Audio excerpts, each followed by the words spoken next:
Right, good time to get in Ruchit Jain to give us some technical views on the market. As we speak, we are seeing some bit of a sell-off from the highs, but holding around with a cut of 150 points on the Nifty, around that 17,600 mark, comfortably above that 20-day moving average of 17,580. Ruchit, your thoughts on what happens from here? Because it's been a little more volatile today than it has been in the past, where, you know, dips were cleanly bought here. Maybe some bit of a concern at higher levels? Yes, hi, very good afternoon, Mangalam. Well, yes, I believe that, if you look at indices, post that high of 18,000, the momentum readings on the daily charts went into a sell mode, due to which we got that price-wise correction from 18,000 to 17,300. But since then, we have seen a pullback move as well. But it seems that the market is still trading in that corrective phase, and we have not yet resumed the high degree uptrend which we saw before 18,000. And usually corrections are of two types, either a price-wise correction or a time-wise correction. So this time the market is undergoing a time-wise correction rather than showing any price-wise correction on the index. So I believe that market would not be in a hurry to cross that 18,000 or 17,800 levels quite soon. On the index front, you would not witness any big up moves from here on. 17,800 would continue to remain on the resistance, and the lower side 17,500, 17,400 would be the support. So we are of the view that the index would broadly trade within this range, and upside would be limited due to this. So this could be taken as a more of a time-wise correction, and within this time-wise correction, the stocks are doing well. So the market breadth is positive. Some sectors have even broken that previous week's highs. So traders should approach more of a stock-specific strategies now here on rather than going with the index. Okay, and what would those stock-specific strategies be? Good afternoon, Sonia. I have two buy recommendations, considering that the market breadth is good. So first is a buy call in Tata Consumer. Clearly, this has been one of the relative outperformer recently as well. And technically, there was an ascending triangle pattern which has been formed, and the stock is on the verge of breakout from that. Even volumes-wise, the volume action is also quite good. So one can go long at Tata Consumer at current levels with a stop below 805, expecting target somewhere around 865. And real estate pack has been doing quite well. This index has not even crossed its previous swing highs, but also stocks have witnessed quite good volume, so outperformance is likely to continue.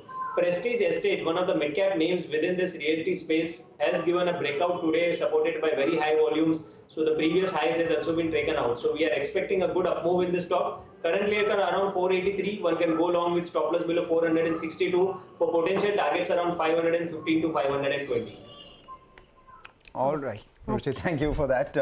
But in a market like this, the one thing that is an outperformer today is the rupee. It's risen a little, 0.1 over a gain that we saw on Tuesday as well. The rupee is now back at mid-August levels of what, 79.3 per dollar. Lata, your thoughts?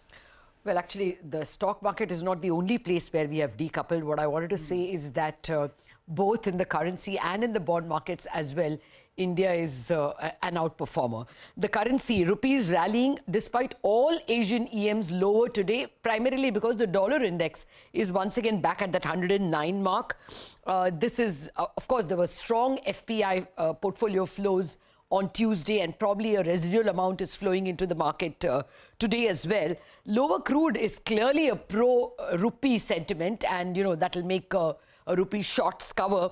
But more than that is this RBI's strong defense of the $80 mark, which is also making exporters nervous and bringing them into the market. Every time it goes towards 79, 80 or thereabouts, people are coming in to sell, believing that they may not get higher levels thereafter.